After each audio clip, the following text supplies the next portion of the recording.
भारत में अवैध ड्रग्स और नशीले पदार्थों के बारे में जो कानून है, आज हम उसके बारे में बात करेंगे। जैसा कि आप लोगों में से काफ़ी लोग जानते ही होंगे, आजकल ड्रग्स को लेके काफ़ी चर्चा हो रही है, काफ़ी बातचीत हो रही है। स्पेशली समाज में, बॉलीवुड में ड्रग्स कंजम्पशन यानी दवाओं के सेवन के बारे में काफ़ी बात हुई है। तो ये सही समय होगा ये समझने में कि कानून इसके बारे में क्या कहता है।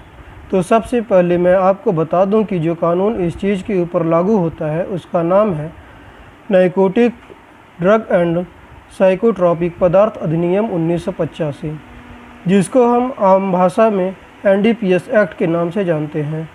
NDPS एक्ट का मुख्य उद्देश्य व प्रावधान यह है कि किसी भी नशीले पदार्थ की गैर कानूनी तरीके से खेती, उत्पादन, निर्माण, भंडारण, बिक्री, परिवहन या उपयोग, इस्तेमाल प्रतिबंधित करना है।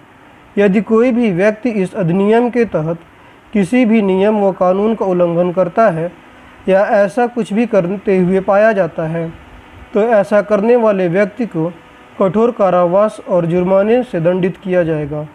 इस अधिनियम में क्वांटिटी के द्वारा ही दंड का प्रावधान किया गया है। क्वांटिटी को 3 भागों स्मॉल, मीडियम और कमर्शियल में बांटा गया है। इस क्वांटिटी के हिसाब से ही दंड दिया जाता है।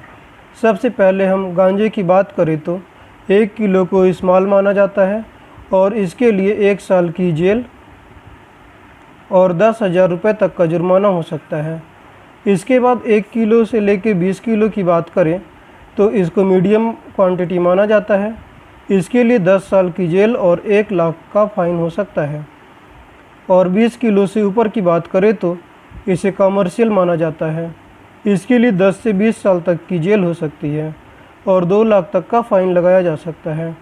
इसके बाद हम चरस की बात करें तो 100 ग्राम को स्मॉल क्वांटिटी माना जाता है। इसके लिए 1 साल की जेल और 10,000 रुपये तक का जुर्माना हो सकता है। इसके बाद 100 ग्राम से लेके 1 किलो तक के भार के लिए 10 साल की जेल और 1 लाख तक का फाइन हो सकता है। और 1 किलो से ऊपर कमर्शियल क्वांटिटी होगा, इसके लिए 10 से 20 साल तक की जेल हो सकती है और 2 लाख तक का जुर्माना लगाया जा सकता है। लेकिन एक बहुत ही दिलचस्प बात यह है कि भारत में एक ऐसा स्टेट है जिसमें कंजम्पशन यानी कि ड्रग्स लेने को अपराध नहीं माना जाएगा। ये स्टेट है सिक्किम। सिक्किम भारत का इकलौता ऐसा राज्य है जहाँ पर कंजम्पशन यानी कि ड्रग्स के सेवन को डिक्रिमिनलाइज कर दिया गया है और वहाँ पे फोकस ज़्यादा ये है कि जो लोग ड्रग्स ले रहे हैं उनको सपोर्ट किया जाए। सिक्किम भारत का ऐसा स्टेट है जहाँ पे ड्रग्स लेने को डिक्रिमिनलाइज किया गया है। इस अधिनियम के अंतर्गत 3 प्रमुख पौधे हैं जिनकी खेती, परिवहन, आयात निर्यात, संग्रह, क्रय विक्रय, उत्पादन, कब्जा और उपभोग अनुज्ञप्ति और इस अधिनियम के अंतर्गत किसी आदेश के बगैर दंडनीय है। कोका का पौधा, इस पौधे में मुख्यतः कोकेन प्राप्त की जाती है। कोकेन अत्यधिक नशीली होती है। कैनबिस का पौधा, इसे सामान्यतः भांग का पौधा भी कहा जाता है। इसी पौधे की फूल, पत्तियों और तने को सुखाकर गांजा बनाया जाता है। भांग केवल पत्तियों से तैयार होती है। इस पौधे की मादा प्रजाति से एक गोंद जैसा द्रव निकलता है जिसे चरस बनती है। पोस्ता का पौधा, इसे अफीम के पौधे के नाम से जाना जाता है।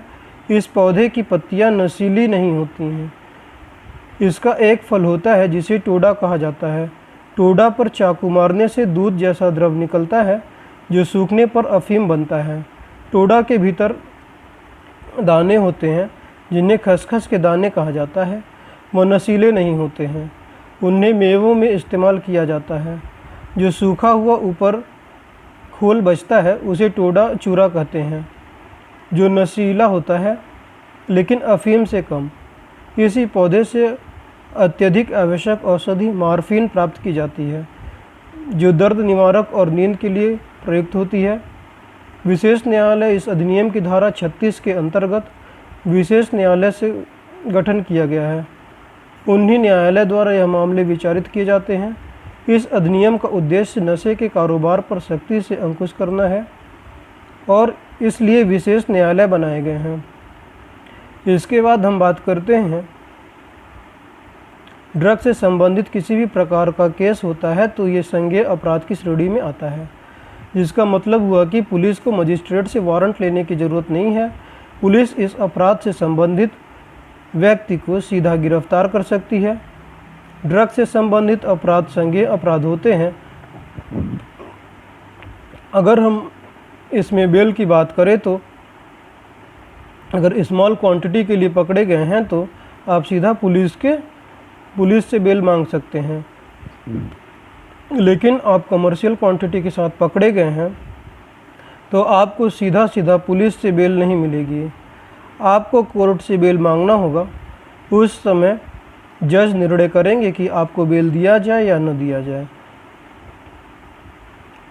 मैं आपको एक बात और बता दूं कि अगर आप ड्रग्स का स्मॉल क्वांटिटी कंज्यूम करने में पकड़े जाते हैं और आप ऐसा मानते हैं कि आप एडिक्ट या व्यसनी आदि हैं और आप अपने एडिक्शन को ठीक करने के लिए मेडिकल ट्रीटमेंट करवाने के लिए तैयार हैं, तो फिर आपको अरेस्ट नहीं किया जाएगा, लेकिन फिर आपको एक इंस्टीट्यूट में जाके अपना ट्रीटमेंट कराना होगा। ये ट्रीटमेंट किसी सरकारी इंस्टीट्यूट या फिर NDPS एक्ट के अंदर दिए गए किसी लोकल अथॉरिटी में कराना होगा। अगर आप अपना ट्रीटमेंट पूरा नहीं करेंगे तो फिर आपके खिलाफ़ कार्रवाई हो सकती है। इसके बाद इस कानून के तहत ड्रग्स के मामले में पुलिस और उसके अलावा जो अथॉरिटी है उसके पास क्या शक्तियां हैं, तो पुलिस और जो अथॉरिटी है जैसे कि नारकोटिक्स ब्यूरो, उनके पास लोगों को सर्च करने और उनको अरेस्ट करने के काफ़ी ज़्यादा शक्तियाँ दी गई हैं। जैसे कि मैं आपको बताऊं, अगर किसी पुलिस वाले को लगता है या तो उन्हें किसी ने बताया है या फिर उन्होंने खुद चर्चा की है या उन्हें लगता है कि किसी गाड़ी या ट्रक का इस्तेमाल किया जा रहा है ड्रग्स को ट्रांसपोर्ट करने के लिए, तो फिर वो किसी भी बिल्डिंग या गाड़ी को में घुस सकते हैं बिना किसी वारंट के और उस जगह की तलाशी ले सकते हैं। अगर उनको कोई रोकने की कोशिश करता है तो उनको भी अरेस्ट कर सकते हैं।